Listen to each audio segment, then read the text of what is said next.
Paul O'Grady's cause of death has been confirmed, after he died at his Kent home on March 28.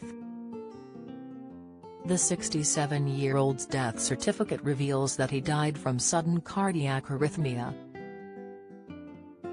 This was linked to the entertainer's ischemic heart disease. According to the British Heart Foundation, sudden arrhythmic death syndrome, or SADS, is when someone dies suddenly following a cardiac arrest and no obvious cause can be found. A cardiac arrest is when your heart suddenly stops pumping blood around your body. This stops you breathing and starves your brain of oxygen. It affects around 500 people in the UK every year.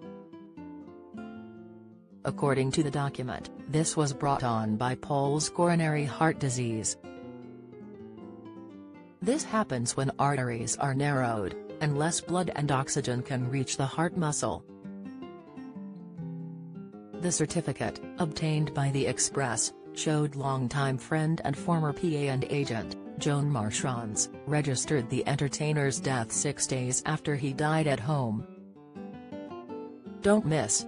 Strictly's Jamie Laing proudly marries Sophie Habbu in Chelsea. Latest, Sam Smith show blasted as satanic and sexual as star strips to thong, row. Matt Baker inundated with support as he shares sad loss on farm, RIP. She is also secretary for his Buster Productions TV company. Paul's husband Andre Portasio paid tribute to Joan after his death, praising her as a great woman. Taking to Instagram on April 2, the former professional ballerina wrote, "Behind every great man there is always a great woman." Today is Joan Marchion's 70th birthday, the woman that for 27 years has been a pillar of trust, commitment, dedication and unconditional love in Paul O'Grady's life. Andre continued, "Please help me cheer the person that made everything happen behind the scenes." Leading up to his sudden death, Paul had been throwing himself into work as much as ever, worrying those close to him.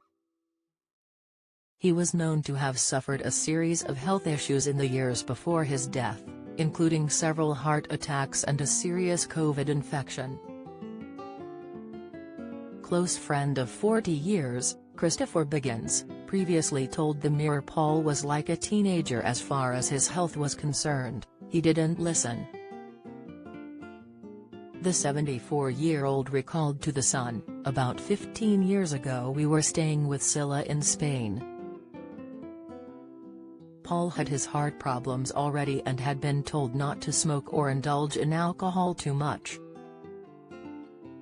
She told me to go upstairs and tell him to stop. I felt like the matron from the Carry On films when I went into his bedroom and said, 'Paul, you're smoking.' He looked at me and said, 'No, I'm not.'" Christopher added, "I know for a fact he was still smoking last week." What a wonderful way to go, peacefully in your sleep. This week saw the final series of Paul O'Grady's For the Love of Dogs air on ITV, with the channel paying tribute to the late presenter. The first episode aired just weeks after his death, and as the credits rolled in silence, ITV viewers were left in tears.